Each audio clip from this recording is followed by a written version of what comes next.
কাজ করেছে, তা না করে মিথ্যা খেয়েছে ওই দুলিয়ান কাণ্ডে ওদেরকে জেল বন্দি করে রেখেছে। পুরো ফারাক্কা শান্তরগঞ্জের মানুষকে শিক্ষা দিচ্ছে যে আমার বিরুদ্ধে মুখ খুললে আমি কি করতে পারি দেখে নাও।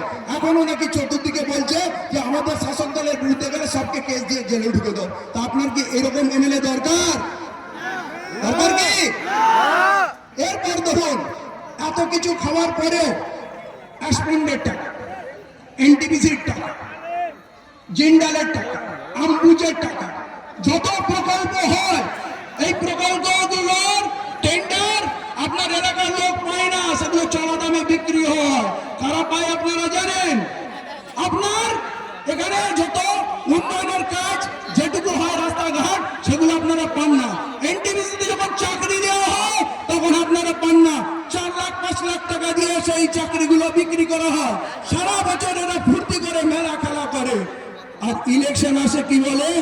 ইলেকশন আসলে বলে বিজেপিকে আটকাতে হবে। তো আপনারা কি পয়দা হচ্ছেন শুধু বিজেপিকে আটকানোর জন্য? তো বিজেপিকে আজ পর্যন্ত কারা আটকেছে বাংলার বুকে? আপনারা আটকেছেন। তো বিজেপিকে আটকাতে গেলে তৃণমূলকে ভোট দিতে হবে, এটা কে বলেছে? তৃণমূলের বিকল্প তো এসে গেছে।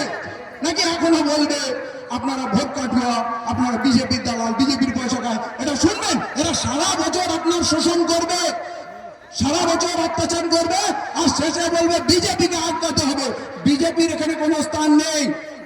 আমি বিষ্ণু এবং তার পরিবারকে এবং আমার এসসি এসটি ভাইদের সঙ্গে নিয়ে বলছি, দাদা কিন্তু আজকে এসসি এসটি ওবিসি, লাচ্চা, গোর্খা, কান্তাপুরি, শেরশাবাদী কোন মানুষকে, সাঁওতাল, আদিবাসী কাউকে বাদ দেননি, সবাইকে, পুরো বাংলার দল এখন আমজনতা উন্নয়ন পার্টি।